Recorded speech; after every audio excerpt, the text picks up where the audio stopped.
It's not always fun and games for first responders. 05 Central, you show me in pursuit. But sometimes it is. Oh my God, he's not wearing pants again.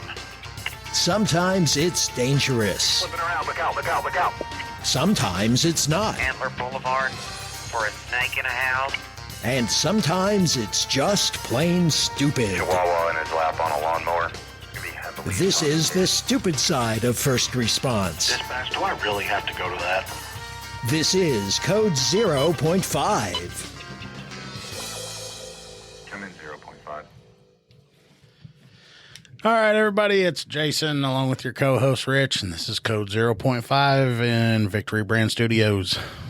You know, that's the first, like, legit intro that I've done in a while. I know, it's about time. Jeez. We've been talking about other things and, you know, deciding, like, you know, should we really do this? Like, how much hell will we catch for this? Is it worth it? I don't know, because we got one damn story that's freaking good that I think if it did come out and we told people that, we might lose some friends. Yeah. We might take an ass whooping from somebody, but it's funny as hell. Oh, yeah. Oh, yeah. Good God. We're really going to have to think about that because this shit's, damn, it's funny. Oh, man, it's awesome. But he would lose his shit. Yes, he would. I don't know. How about you guys comment below? Yeah, should we do it? It's on the, should we do it or should we not? I mean, yeah, it's sketchy. It's about somebody, and basically we have many questions, and we're wondering how this happened and why. And yeah, we want to do an expose. Our 50th is coming up, and we want to do an expose for our 50th. Yeah. Anyway, we can talk about something else that happened recently that I thought was hilarious when you mentioned it. Oh, yeah. With, I guess your rookie old Renniks is hell-bent on either becoming an SRO, a SWAT team member, or a canine handler. Yeah, or a delivery truck driver, or an Amazon worker, or whatever else, anything else. Like, Dad, when I grow up, I want to be... And then it changes 400 times. Yeah. There's so many, but and I get it. You know, there's so many things you can do in law enforcement that, you know what I'm saying? You got to kind of figure out which path you want to take and where you can go. And I mean, you can always go from one to the other, but it's yeah. And like the kick he's on now, wanting to start a canine. And it's like, well, here's the thing, dude, is you can't just go grab a dog and bam, he's a canine. right. Like, they'll actually do stuff with him to see if he has the temperament and the abilities to even go through the school first. Right. It's 100%, you know, like, got to feel it out, got to see. I mean, you can't just. And like he's telling me, he's like, this dog knows German. Oh, yeah. And I'm like, what? So backstory on this is it's been a couple weeks, but there was it's kind of like a female German Shepherd mix, and it got loose and it was running around. And it ended up coming up to Victory Studios, and Miss Bandy ended up with it. And so she messaged me and asked me if I knew whose it was. And I think I sent a picture over to Renniks, and he didn't know. And he was on duty at the time, so he came over here and was like hanging out with it. And so we posted it to our Facebook page, and we were trying to figure out where it belonged. And the owner ended up getting a hold of us. So like while he was running around with it, he was like, man, this dog's smart, you know, like it can do these things, and it seems like it's been worked with, you know. And I was like, you know, cool. And I had to go do something, I don't know, but he ended up coming by with it, and, you know, I was petting the dog and checking it out and all this stuff. And I was like, yeah, man, it seems pretty good tempered, you know, like we get a hold of a dog like this, it might be worth, you know, trying to talk to the powers that be and see about a canine deal. And he's like, really? And I was like, yeah, man, but I don't know. That's a whole other ball of wax. You know, I don't know if we want to bite that off at the first of the year with everything, you know, we all got going on. But anyway, he ends up locating the owner, and we get the dog returned, and he's been talking about this dog.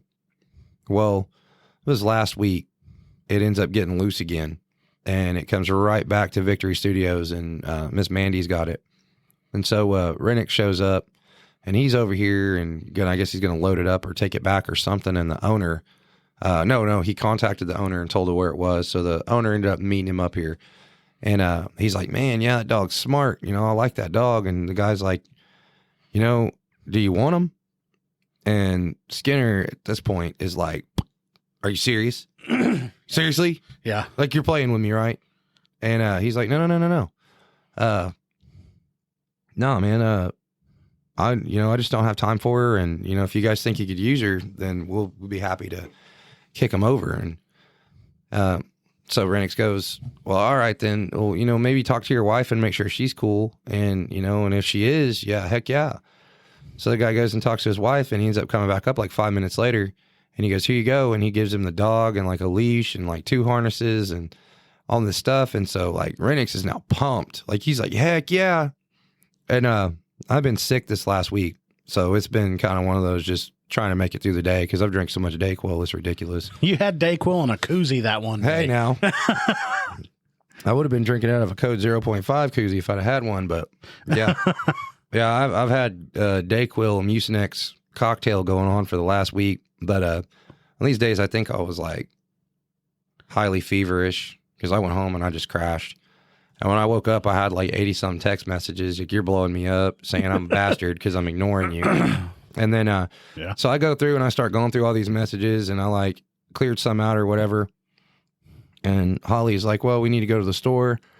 And of course, I'm not wanting to go, but I end up getting my ass drug along to go to the store. And we're on the way back, and Renniks is like messaging me about something else. And he goes, heck yeah, it's pretty sweet, huh? We got the dog. And I was like, we what? What are you talking about? And he's like, we got the dog. It's like, what dog? He's like, the dog in the messages. Remember, I told you we got the dog. They gave him to me. I'm like, wait, what? Which dog? And he sends me a picture of it, and he's like, and I got harnesses, and I got a leash. Like, we're set. I'm like, whoa, how? Wait, you got another dog? Because he's got Monkey. Yeah. Which Monkey is a whole G. She's cool. I like her. He's got Goose, which is like his baby. It gets pedicures and stuff too. Oh my God. And he's got, apparently Bath and Body Works makes canine formulations. Huh? Yeah, apparently. Something to do with their fur. And yeah, anyway, he can tell you all about that. Then he's got Goose, which he spoils. But now he's got this German Shepherd dog, female. His name's Bela. And that's the one that he brought up to the PD the day you were there.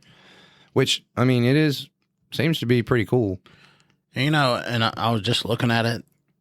Initial start, like they say, to get a good police dog is going to cost you a few $1,000s, but just for its training is anywhere from $12,000 to $15,000. It's initial training. Yeah, he's smoking some of that stuff, killed Elvis. And then it says a majority of departments,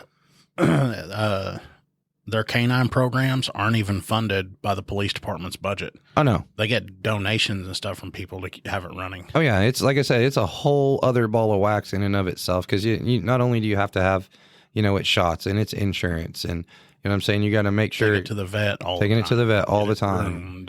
And it's training. And then you got to have the DEA number for the stuff to be able to train it with and whatnot. And then there's, the housing it. You know what I'm saying? And then there's what I've read, and I don't know if this is 100% true, and you guys can tell us in the comments below if y'all know about it, but like those canines become like your kids, and wherever you go, that dog comes with you, and it's not a regular dog. It's, if like you go in somewhere and somebody says that dog can't be here, and it's like, no, that dog's a cop. It can go wherever it wants. And that's what I was telling him. I was like, you already know that dog would be like a captain, right? And he's like, what? Yeah. Like, yeah, that dog would outrank you. And he's like, so that pissed him off right there.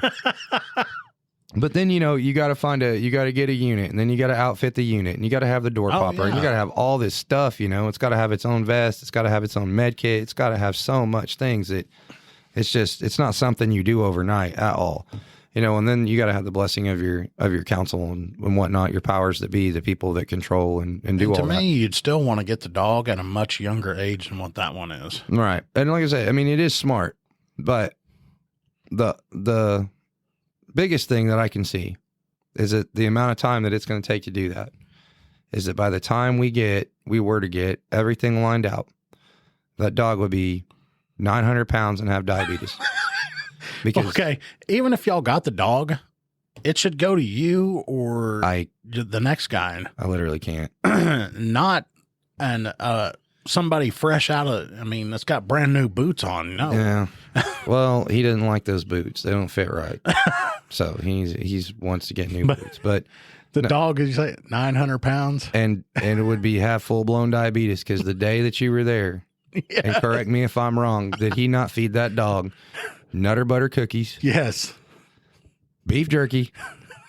And then he come around the corner with the urine sample cup.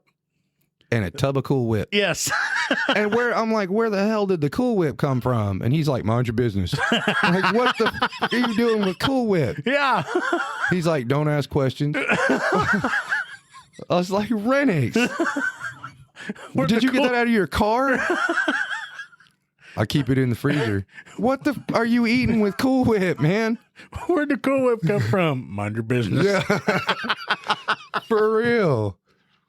Made it like, so he's over here, he's like making it a pup cup.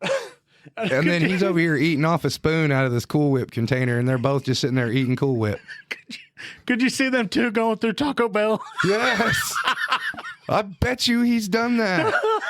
Because they were so mad at him, but now if he's got the dog, it'd be like, yeah, I need to order, like 4 number 3s and a couple bean burritos. And like, we told you can't come here. You're not welcome here. No, it's not for me. It's for my partner. And then, nobody's going to turn down the dog. Yeah.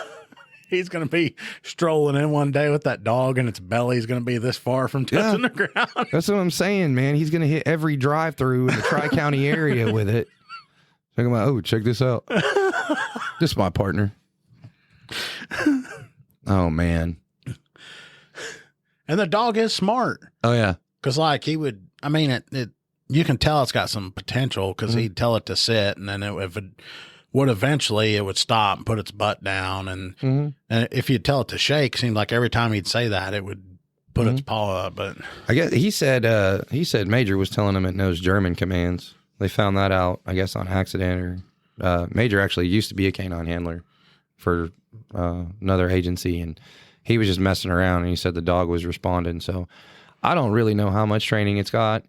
I mean, but again, it's one of those deals. Like, I feel like Renniks doesn't look at the big picture of how long something like that would take. It's not that it would be a bad thing. I think it would be a benefit, but at the same time, it's being able to like get all that.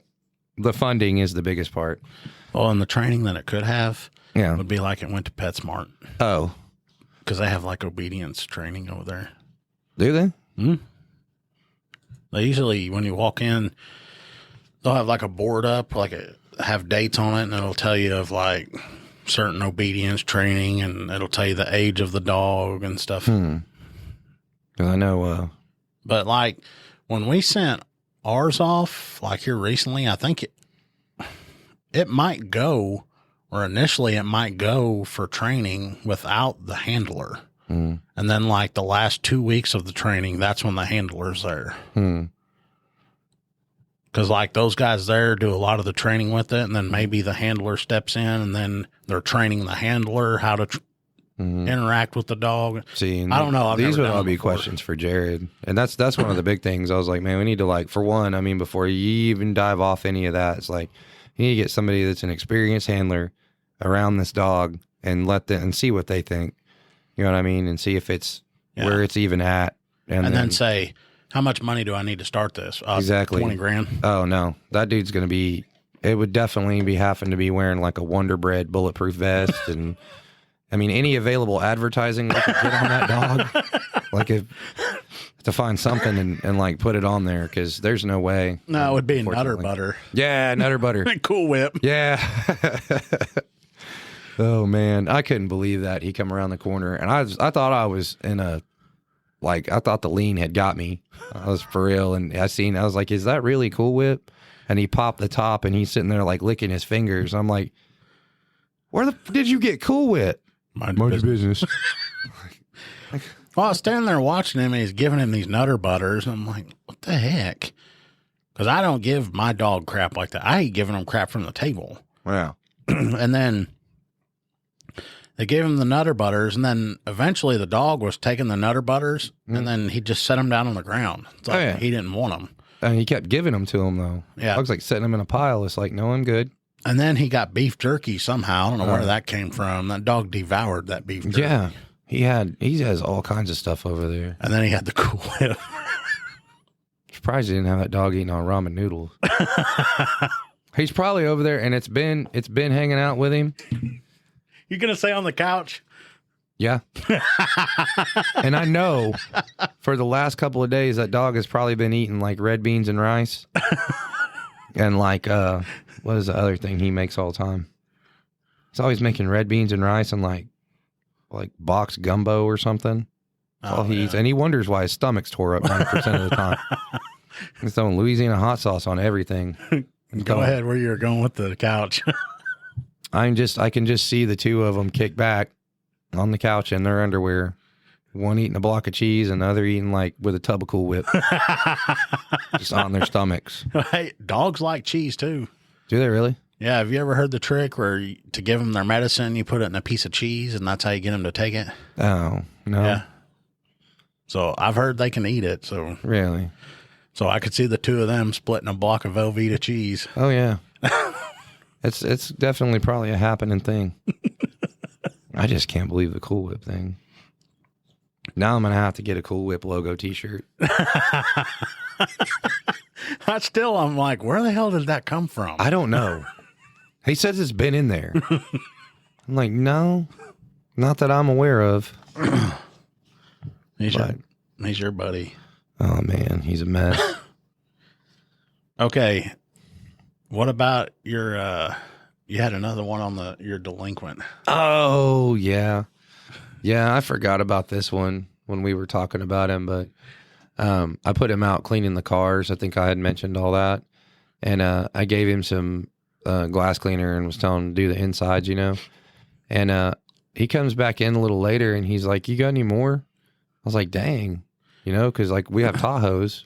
I'm like, there was like damn near a whole can of glass cleaner on there. What did you do? And he's like, oh, I'm almost done. I just need some more. And I was like, okay. So I come out and I'm like, man, for using a half, almost a whole can of glass cleaner, these things better be shining like a diamond in a goat's ass. But yeah. This fool was washing my car with glass cleaner, spraying it on the sides and wiping it down. Like on the painted part of the panels? The painted part. He did it. He was. So glass cleaner didn't stick with them or anything of what it might be for? No. And then they didn't have because this is like a certain brand of spray con that like foams. So all they had was like the regular blue Windex. And he was shattered. He was like, no, I don't like this stuff. And then I ended up finding another can of the foam, remember? Yeah. And he's like, oh, this is the good stuff right here. But yeah, he's running around cleaning and stuff. So if his mama's listening, yeah, he knows how to do that. He did the windows. He swept, he vacuumed. So, she's probably going to be listening to this episode and she's going to look over at him and be like, why don't you sweep and vacuum at home? Exactly. Don't let him tell you he don't know how. He's going to be mad at us. Yeah. I have it wrote down, and I don't want to be a nuisance about this, but in the episode notes and in the bottom description on YouTube, I'm going to put info on brain surge again. Still taking that? Oh, yeah.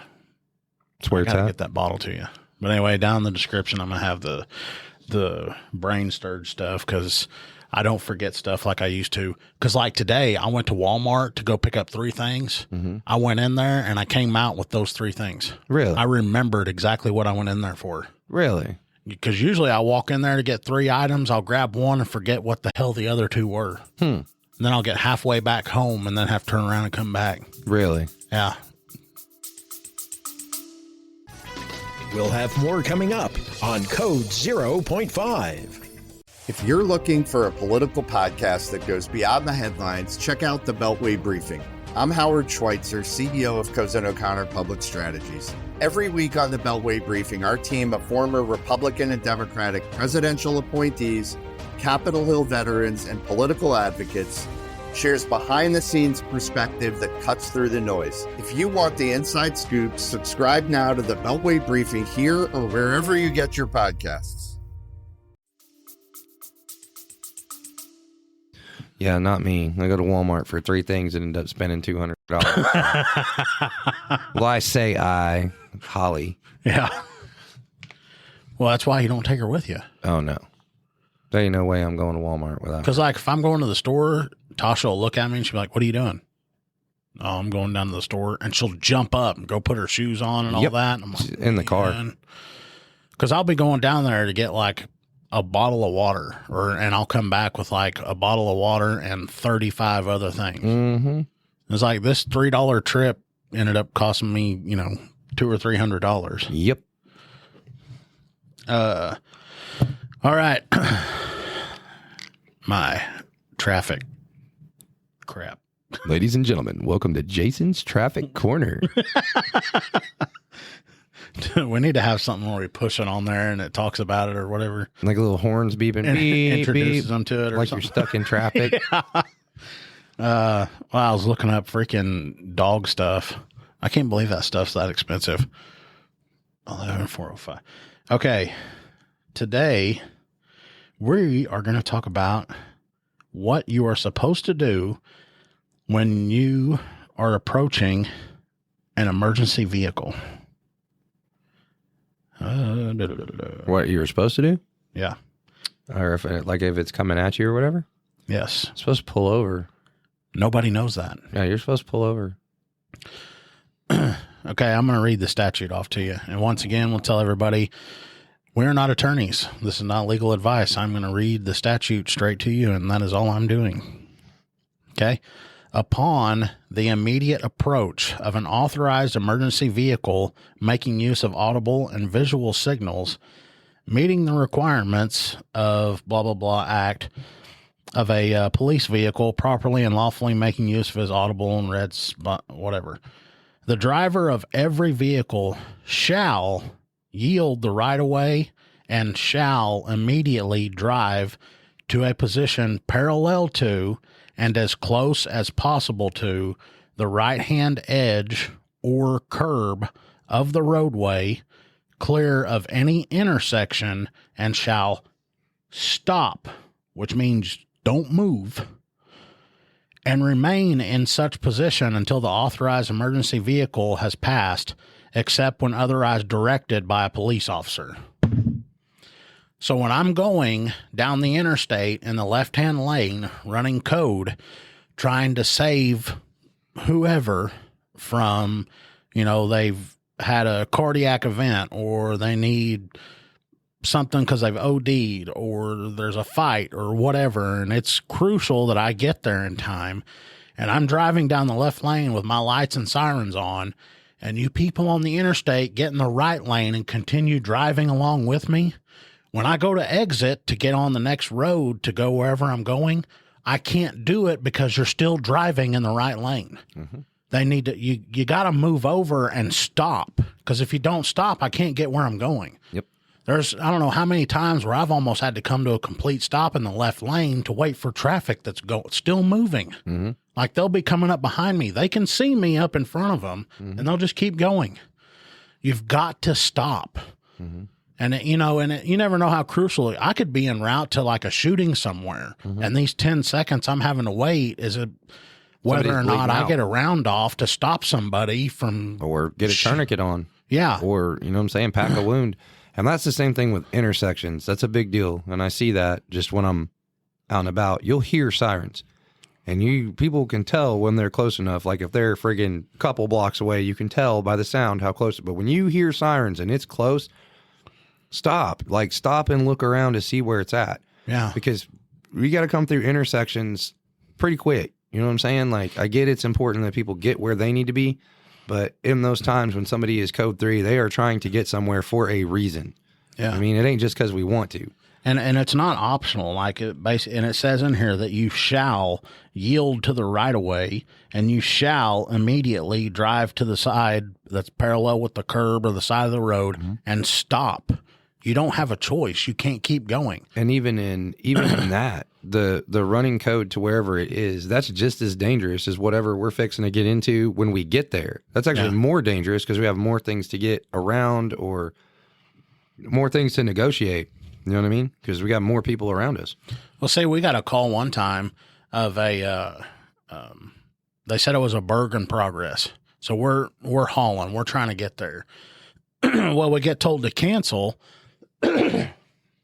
because, it wasn't a burglary. It was actually the people's kid that was there or something, blah, blah, blah. So we could slow it back down. Well, all these people that were in the right lane and that kept going, I wanted to park my unit and block the roadway and just divert everybody to the side of the road and just line them up and start writing citations for them not moving over. And I don't understand why people don't stop anymore. I mean, like I've seen, like, and I try to set the example. There'll be an ambulance coming at me and I'm in my patrol unit and they're going to save someone's life. I see them and I'll pull over and like I move over far enough to get off of the majority of the roadway and you'll see people that just stop right there in the middle of the road in their lane. And then they'll stop at the intersection or in front of a driveway and then they can't get in where they're going. And, and like people will be driving and they're so like in the zone of driving that all they see is what's in front of them. And then they've got the music playing. And if you can't hear the sirens coming, when they get up on you, because I can understand from a distance and people don't understand this, is like when we're driving and we're trying to get to a call, our unit actually is outrunning the sound. So there's a delay getting the sound getting there to you. But when we get up on you and we're right behind you with our siren going and our lights flashing and you have no idea we're there, you either are not paying attention, your music's up way too freaking loud, or something else is going on. Yeah. It's like I try to tell my kid, you're driving around like a 6,000-pound weapon, and you've got to pay attention because if you don't, you could kill somebody. Right. I mean, and it's not just that either. So, I mean, there's been bad things. Bad things happen when people are running code, and they tell you in academy, don't become the call on the way to the call. Yeah. You know what I mean? So. And like, it'll take me forever to get to a call because, there might be times where I need to drive 80, 90, maybe 100 miles an hour to get somewhere. But during those times, I could almost guarantee you that I'm probably the safest driver on the roadway because I come up to my intersection. Even when I've got a green light, they teach us that. You slow the hell down and make sure your intersection's clear. Oh, yeah. Because people don't pay attention. Or they'll see you and they'll just get caught in a gaze at staring at a flashing light. Yeah, and like around here, we don't have a lot of signaling devices, in terms of like lights and stuff. So we've got like stop signs, a lot of 4-way stop signs.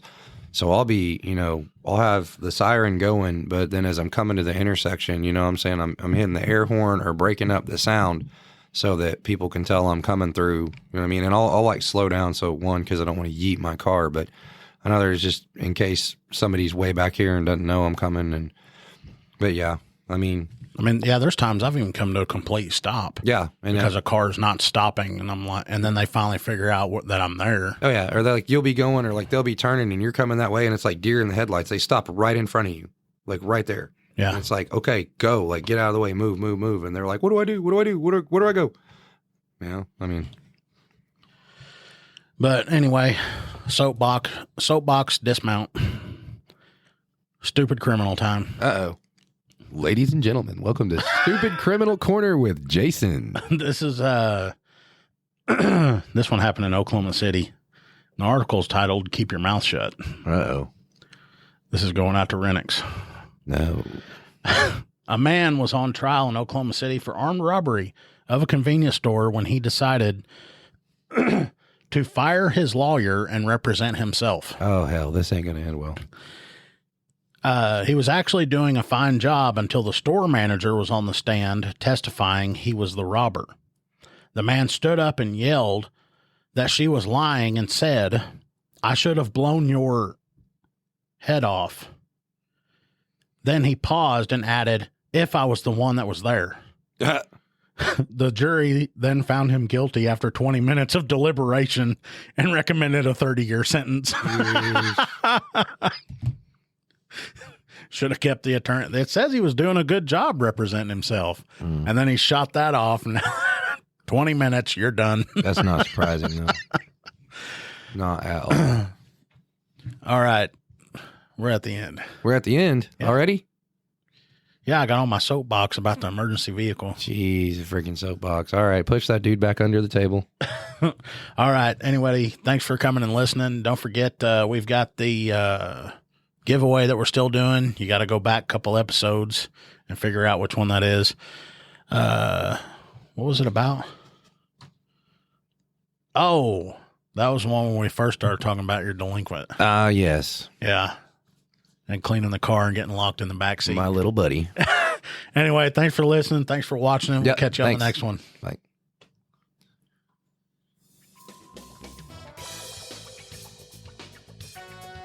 You have been listening to Code 0.5, the lighter side of police work. If you have ideas or suggestions for our show, we'd love to hear from you. Visit our website at code05.co. That's code05.co. And please consider making a donation at our Patreon page, patreon.com/code05. Be sure to use the digits 05. Thanks for listening to Code 0.5.